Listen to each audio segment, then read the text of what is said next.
In our last episode, a flashing warhead. That's very bad.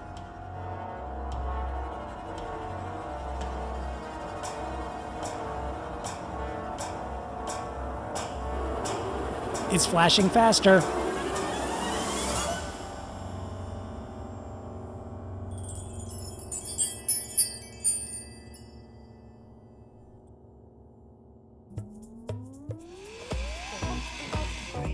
We've done it. Our own destruction has been avoided. So let's dump some components and continue investigating the ship. We might as well finish off the last remnants of the bomb, and while we're moving around in here, we need to be extremely careful. If we move too quickly, it increases our chances of losing contact with the floor and our mag boots. We have a cryopod, but no medical components. Very sad. Another danger in here might be the floor itself in a damaged state. That warping of the floor could make me lose contact, so we'll fix those up on the fly. The reason this whole mag boot thing is extremely risky to our run is that, unlike before, out on the deck of my ship, I don't have a way to move this entire wreck up underneath my feet. So a mag boot failure in here probably means death. In fact, we should probably get on trying to find that medical room, see if it has any medical components, and call it quits in here. I'll rebuild this small cargo container to see what it's got. Nothing. Okay, we'll move on.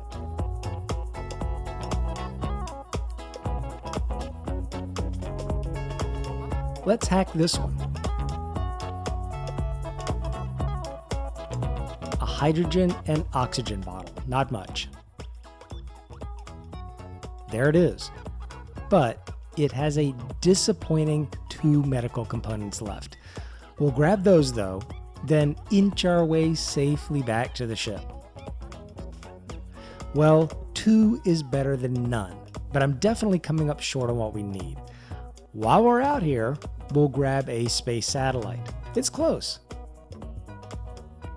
On closer inspection, this wreck has a couple more ion thrusters, so we'll grab those before moving on.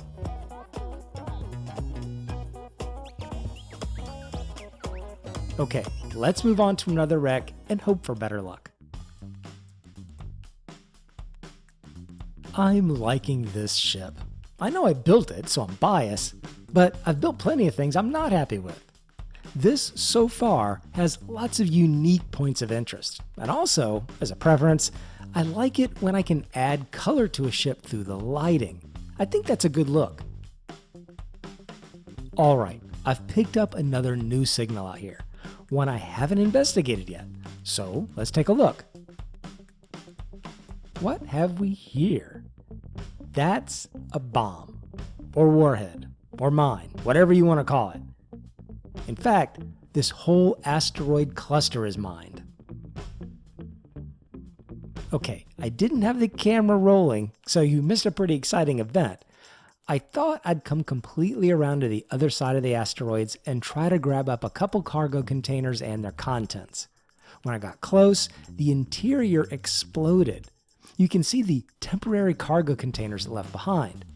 Fortunately, I was moving slowly and must have been just outside the blast range to damage the ship. Or maybe the blast was dampened by the wreck itself. In any case, I should have known better. At least, I can grab up the temporary containers it left behind. They aren't something you can grind, which now is making me miss that collector I had earlier on the ship. But what I think I can do is spin the ship around, back up to the container, and reach it from the rear porch of the ship to open it and get the contents. Very good. Let's decompress the ship and go get it.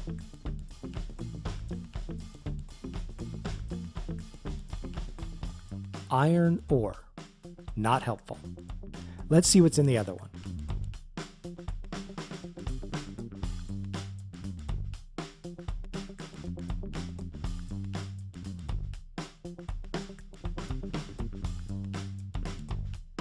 raw silicon. I can't use it in the challenge with no refineries, but I did all this work, so I'll take some. Alright, we've rolled the dice enough with this asteroid wreck and its bombs.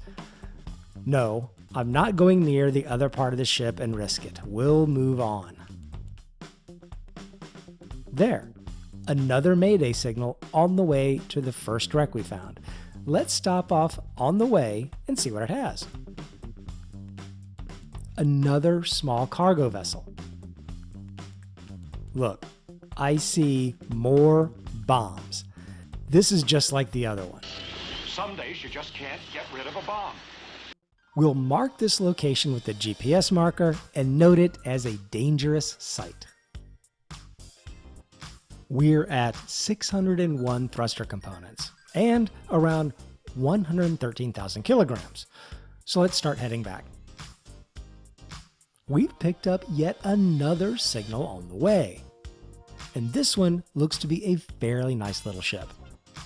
It has a Gatling turret. We'll grind that up and get the ammo as well.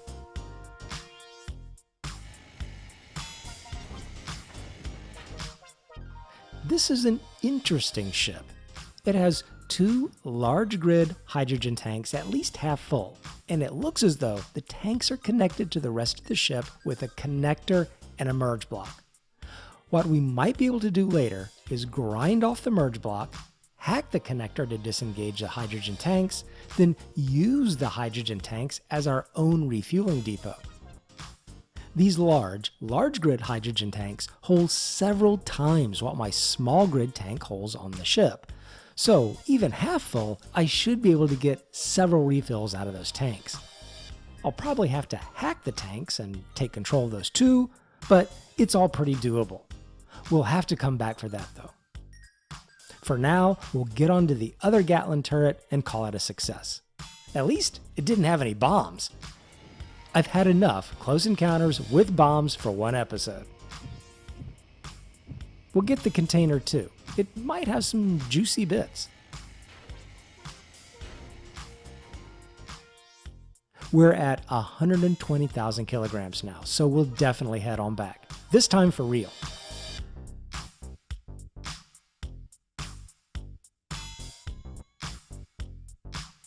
We're coming in like usual, doing a free fall to help conserve fuel until we need to. Coming in a little hot. It was hard to see, so I'll take it back for you. Right at the very end, with only 50 meters to the ground and still at 36 meters per second, I hit the parachutes. Now, they're not instant, and I don't have a full complement to safely land the ship, but I think it was just enough to take the edge off because we hit the ground traveling at around 12 meters per second and avoided what could have been a very bad landing.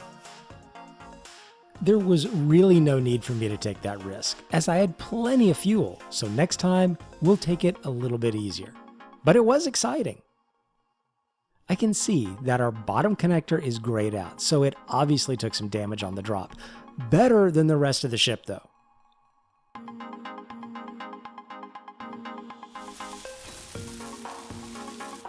Okay, back at the base, we've got 36% of our fuel left, which is very good considering we did a lot of flying around. So now it's time for one of our favorite things, a little experimental coloring and dabbling on the ship, as well as a look at our favorite meteors. So after that close encounter with the warhead on board the ship and the bit of luck we had rolling the dice with the mag boots, I've decided I need to try to do something to mitigate that, particularly because I realized I got it all wrong and made a big mistake. I had previously calculated I needed 2,000 thruster components, probably more like 2,200. But what I hadn't factored in was I need 100 silver ingots for the gravity components because the jump drive needs 20 gravity components. Yeah, I've been scratching, trying to get enough for just a second survival kit, and now I need 100 ingots. But I have a plan. Yes, I do. Every time. Up till now, I've been overlooking the fact that gravity generators and all kinds of reactors all use silver. Even on the wreck that had that nuclear bomb, I looked right at a gravity generator and didn't even think about it. I was so hyper-focused on looking for the medical room, it just went right past me. Now, all these things, medical rooms, survival kits, gravity generators, and reactors, are all going to be on the inside of ships. The problem is that the risk of losing my mag boot contact while snooping around inside of a ship is just too great. So what I think I'll do is build a drone to do my bidding, explore the interior of the ships, and retrieve the parts I need, all the while keeping me safe inside my Hail Mary houseboat. First though, I'm going to construct something I've put off for far too long, and that is a kind of carport to house my rover and survival kit. It may not be the ultimate in protection, but if the meteor explodes hitting the covering, any concussive blast still hitting the rover should be a lot less, and the survival kit inside the rover should even be further protected. That's my theory anyway. Besides, I want to keep adding things to the base and making it more and more functional as my needs arise, and protecting the rover with its survival kit is certainly a great need. Okay, some trusses, some lights, it's looking good, but it needs something. Some angled, gridded windows on the sides should help. Yes, there. That's even better. I also need some stairs on the side. I keep having to run all the way around to the other side of the ship's platform. And now, I won't have to. All very functional. Today, we survived bombs, found a hydrogen tanker we can convert, brought back over 600 thruster components, somehow landed safely, upgraded the base. A lot of work for an industrious space engineer. We'll get to designing and building that drone too, but that'll be in the next episode. Till then, take care, and I'll see you next time.